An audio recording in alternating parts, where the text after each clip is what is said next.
Now, back to the Geoff Calkins Show, live from the Genesis Memphis Covington Pike Studios on 92.9 FM ESPN.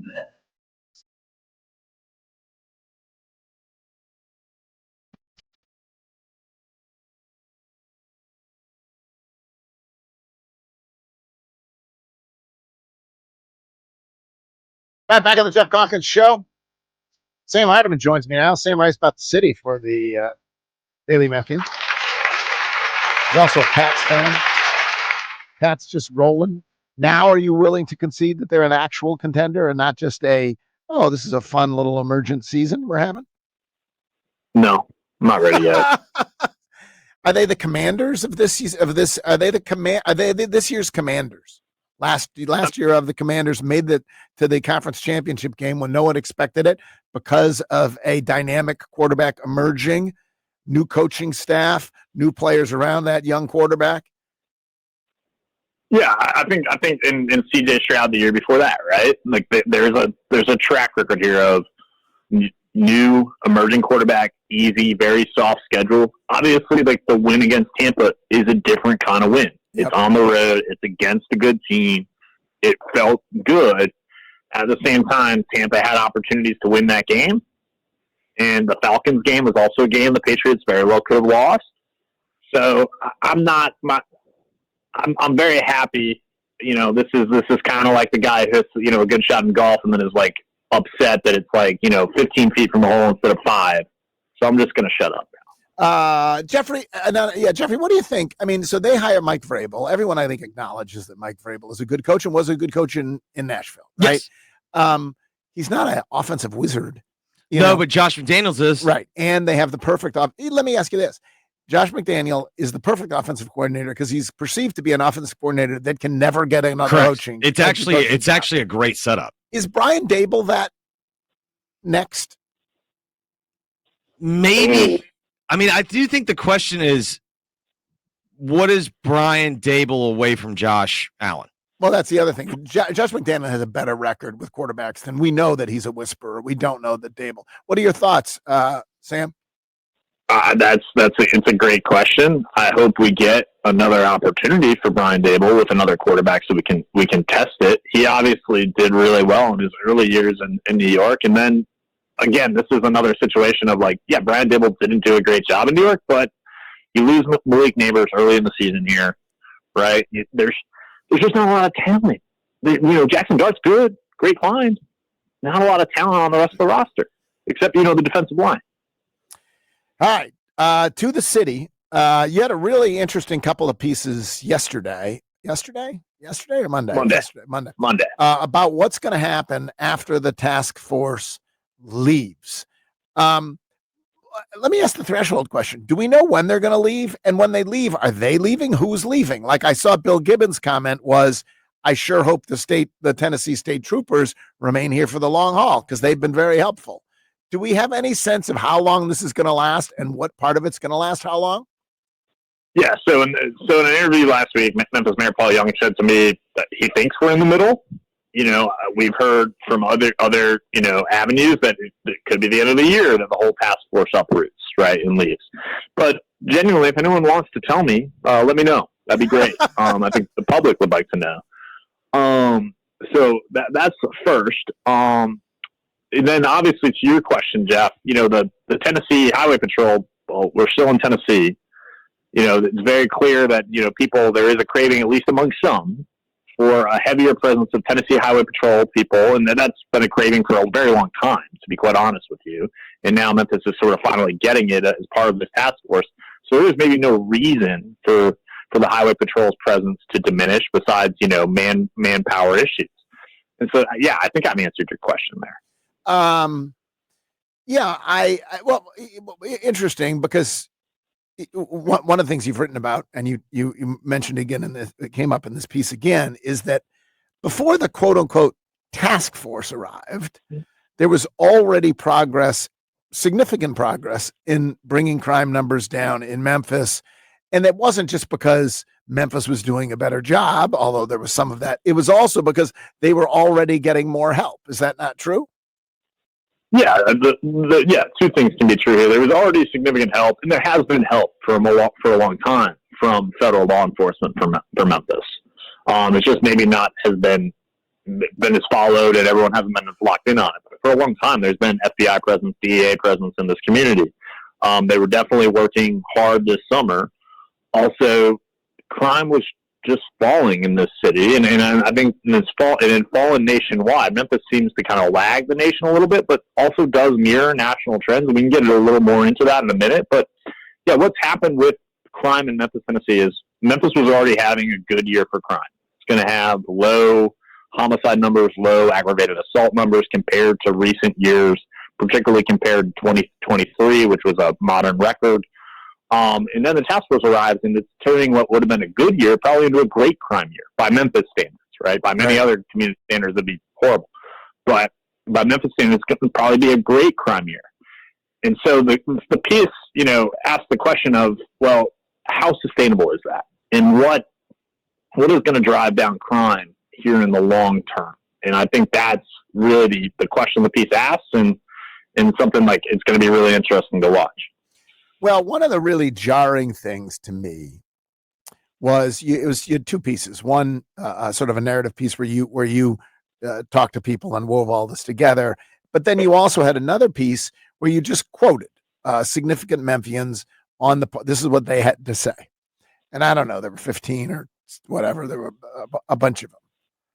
It was so unbelievably jarring, maybe depressingly so for me, to see such an incredible disparity in what people had to say. Because you have half the people saying this has been a just devastating blow to the community.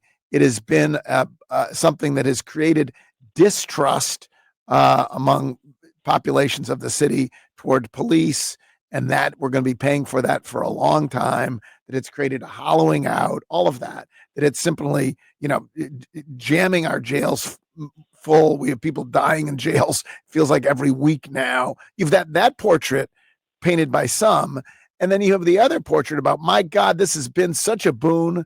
Memphis is finally safe. It has needed this. This is going to be a lasting piece. It's going to have a dramatic. You as you're writing this down, I'm sure it had to strike you that same way. Yeah, I didn't maybe have such a visceral reaction that you did. And maybe it's because maybe sometimes you expect it.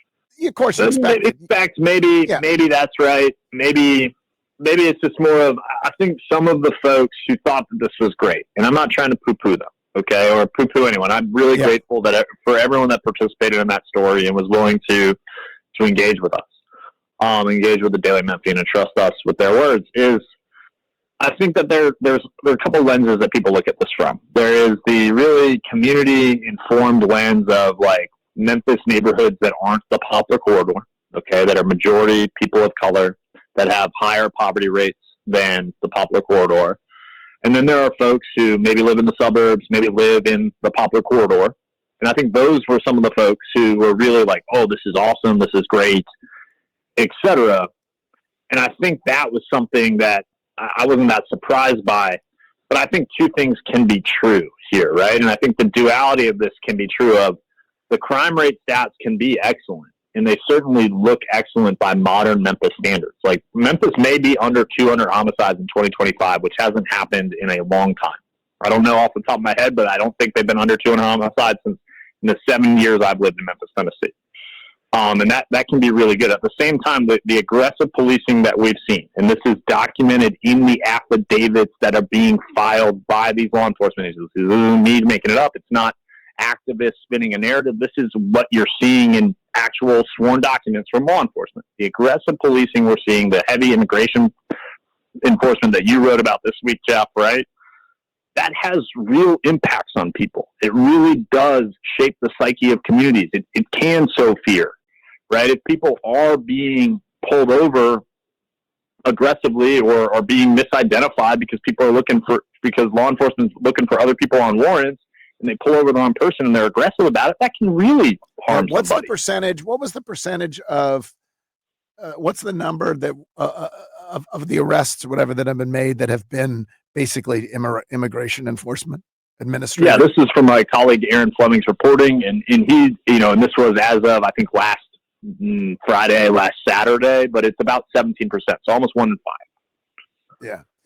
Yeah, and to me, the tragedy of this, and this is me editorializing, and so you don't have to or can't, but the tragedy of this is you could have had, maybe folks would argue this, but it seems to me that you could have had the beneficial impact of chasing the really bad guys without the other stuff. You know what I mean? Like, I don't know that you needed the other stuff in order to chase the bad guys. In fact, one of the things that Mayor Young talks about in your piece is that he's been really orienting them or hoping.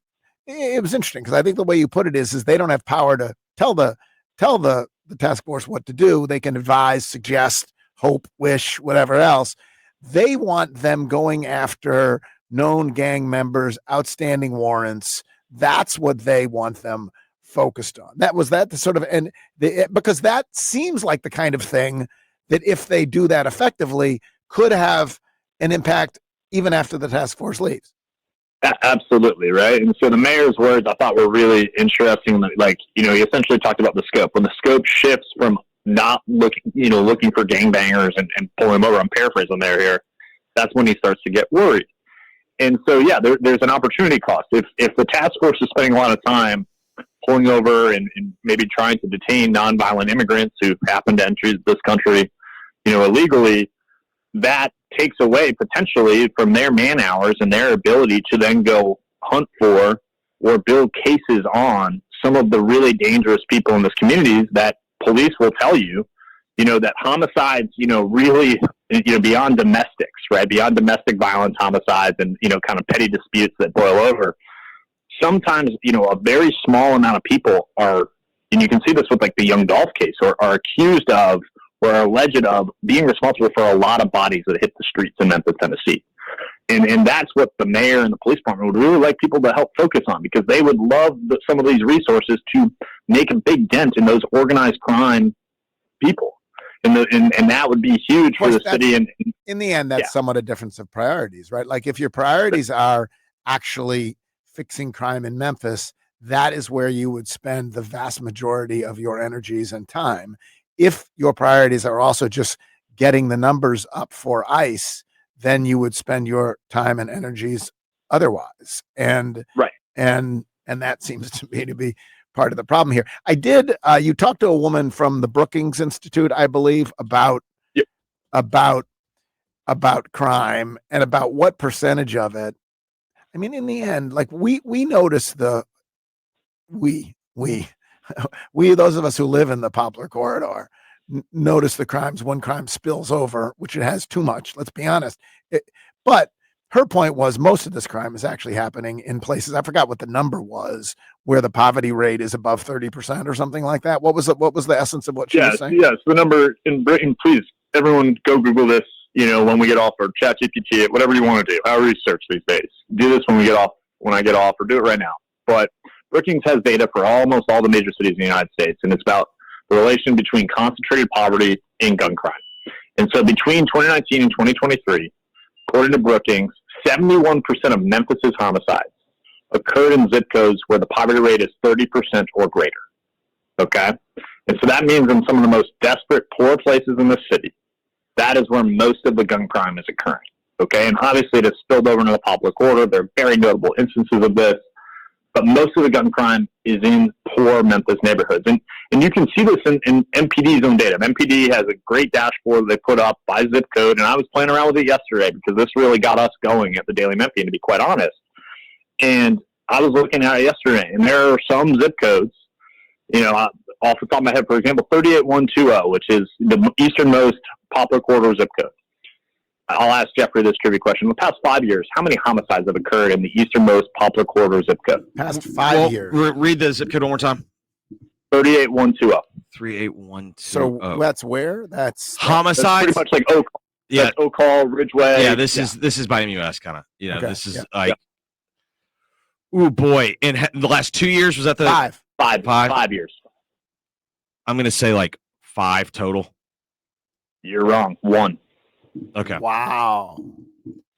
Yeah. And so, and then there are literally zip codes, for example, in Fraser, Raleigh, those two zip codes this year, I think between them, there are about 40 homicides already. Right. And so, and these are places with higher poverty rates. In South Memphis, 3 at 106, the poverty rate is super high. And that's why, obviously, and a lot of people said this, is that seems obvious, is we need help and programs and an emphasis on and helping these communities in ways other than just jailing the people like who commit crimes. We need less poverty. We need more hope, and we need less poverty. It is interesting because one of the things I hear people say occasionally is that, listen, every dollar that is being spent on this could be spent instead on creating hope and progress and lifting people out of poverty. And that is theoretically true. It is not at all true, though. Let's be honest. This administration, I don't know who was, quote unquote, paying for the task force. Maybe that's another question for you. That money, given the priorities of the people who are deploying that money, was never going to be sent on boys and girls clubs. It just wasn't. You know what I mean? Maybe it should in some global way. It's about where our priorities are, but it's priorities of the city of Memphis versus the current administration. Right. I mean, who is paying for the task force? The National Guard, federal government's paying for it. The task force beyond Tennessee Highway Patrol, federal government's paying for it. It's coming out of the budgets, the overtime of those respective agencies, right? Right. And so, yeah, those are law enforcement agencies. They don't really have, in most cases, have programs to give money to communities in terms of grants for Boys and Girls Club. That's not what the Department of Homeland Security is set up to do, right? That's not what the FBI is set up to do. And so, yeah, in theory, if we are working all together and everyone's like, what is best for Memphis? And we all get in the room and do that. Absolutely. That in theory, you can spend that money, but that's not how this is. And certainly the Trump administration has not indicated that that's something they want to do. And so we'll see what happens. I mean, I think again, you can have aggressive law enforcement, and then there's really an onus on local philanthropy and local government to find the money to do the things that will change the outcomes in these neighborhoods. Right. And it's going to be incumbent on local government to be creative with this stuff and to find that money. And at the same time, I'll point this out. We've talked a lot about, arenas and other stuff on this program from me and some of my reporting. If you look at the city budget, there's a lot less money that kind of goes towards, things that could interrupt the cycle of violence in poor neighborhoods versus what is going towards stadiums, what goes to golf courses, which I enjoy, and what goes to the Memphis Police Department. There are priorities there, and the city's going to have to find money to change those outcomes. Well, speaking of, I don't think you're the one who's writing about this, but I've seen there's been news. What's happened with the hotel across from the convention center? Yeah, the city has finally now closed on the Sheridan, which again, to make clear to people, when the city borrows money, they are not taking money from their current budget. They borrowed money to close on the Sheridan, and then hopefully it gets renovated. When they take that money, they're not borrowing from this year's budget. What they're doing is they're borrowing from future years' budgets. They're essentially reducing the amount of money they will have for general operating expenses in future years by adding to what they have to pay in debt in those future years. So what they did when they bought the Sheridan was not take from 2025 or 2024's budget, but really, budgets throughout the 2030s and 40s. So someone asked me, and the obvious question, which is, maybe you could, what would the city say to this? Is that, listen, if this was a good business decision to own and renovate this hotel, a hotel company would be doing it. The mere fact that it's fallen to the city to do it suggests it's a stupid thing to do. What's the response to that? Yeah, I don't want to speak for the city too much here. Right. I think the city. Their arguments. Yeah, I know that. Yeah, the argument would be that, and this is the argument that and again, this is about borrowing. This is about what the city has already incurred in terms of on the taxpayer tab. And the reason the city is doing this is it needs to make sure the Renaissance Convention Center, which is still paying more than $200 million in debt on the renovations to the Renaissance Convention Center. And hey, it looks a heck of a lot better when I first drove over the bridge, when I first came to Memphis and said, what a dump that thing looks like. And when it was just a concrete slab, it looks better. But the city's, they renovated, they spent a ton of money, they used a ton of debt capacity that could have gone to FedEx Forum, could have gone to other things. Okay. And so now, because they've incurred that expense, they feel the need, and this is what the mayor said in multiple venues, they feel the need to now bail out the Sheraton and to renovate the Sheraton. And so that's why the city essentially was pot committed already. And so it's amping up and adding more to that, essentially tourism bet. And so that's why that's happened. Really good stuff earlier this week. Folks can go read it. A couple of pieces there, continuing coverage of all of this over at the Daily Memphian. Thanks so much, Sam. Thanks, Jeff. Yeah. Bye. Sam Hardiman. I, by the way, and I didn't talk about this yesterday because despite what people say, I mean, this segment isn't a stick to sports segment because it's Sam who covers the city, and Fishman isn't a stick to sports segment. But I'd say 80%. What do I stick to sports, Jeffrey? Burgers and sports, 80%. Yeah. Dogs. Yeah, whatever. So I didn't mention the column that I wrote yesterday, but yesterday I did a Q&A with Mauricio Calvo, who's head of Latino Memphis, and it was interesting. And I wrote about it. He had a couple things. The one thing is he pointed out that in a city, even if you don't give a damn about the Latino population in Memphis as humans, Memphis isn't growing. Certainly the white population isn't growing. It's receding. The black population isn't growing. He said the only populations that are actually growing are Asian and Latino. And if you are deporting and then be terrifying this population such that they say, the hell with it, I'm leaving, it really has an impact on Memphis. If you drive over to Summer Avenue or lots of places in Memphis, what you see is this is a part of our community that's actually kind of vibrant. Businesses being open, improving, like making buildings nicer, nicer. And if no one, I don't think, would argue. Listen, I won't argue that the previous administration was way too lax on immigration. I think that's true. And I think it's also true that you have to get bad guys of any type, wherever they're from. You have to go get the bad guys. And so if they are people here who are undocumented and are bad guys, then you should get them out of here. The problem that I think is raised is, as Mauricio was telling me about a friend who was undocumented. So he is here illegally. He's undocumented. He does landscaping. He's been here 20 years. And he's got 4 kids, all of who were born in the United States. One of them's actually named Elvis. Is there much to be said for pulling that guy off the street and sending him back to wherever? Like, what's the no, like, I think that's where some of us, where I part ways. I don't see the point in terrorizing that person. That person pays taxes. The person has a job. The person has 4 kids who were born in the United States. I don't really see the point of that. And so that was one of the interesting, in all of this. And again, people can agree. It's funny. That column now has like 100 comments, and it's just people arguing back and forth amongst themselves. I do think in most things there actually is a middle ground. If we listen to it and seek it out, and the middle ground is, of course, we should have secure borders. Of course, we have to be selective about who comes into the country and on what circumstance, et cetera. And of course, we have to get the worst of the worst. But people who've been here, embedded here for 15, 20 years, who have families, like, as that really should be a priority. That would be my argument. No, it should not be. And honestly, I'm just kind of on principle against masked men in the street. That's the other thing. If you have to be hiding behind a mask, that doesn't feel very American to me. All right. Thanks to Sam. You can read his pieces over at the Daily Memphian. If you are selling your house, Josh Heisa and the team at Keller Williams Realty, I've said it before, but it's true. JoshHasTheBuyers.com is the website.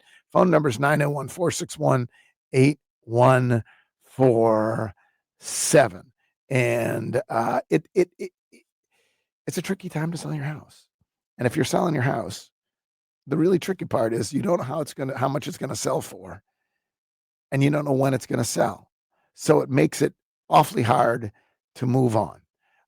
And that's why the cash offer that Josh has, the full market price cash offer, simplifies it, because you know when it's going to sell. He give you up to 4 months to go, and you know how much you're going to get. And so you can make plans for your future, whether it's moving in town, whether it's moving out of town, wherever you are moving. And when Josh comes to give you to look at your house, he will let you know. There's some houses that are like, you know what, I think if we sell this one the traditional way, we can get even more money. But he will level with you and let you know the best way to market your home. It's Josh Hysaw. Josh has thebuyers.com, 901-461-8147. Should take a break. Back in a moment. Geoff Calkins Show, 92.9 FM ESPN.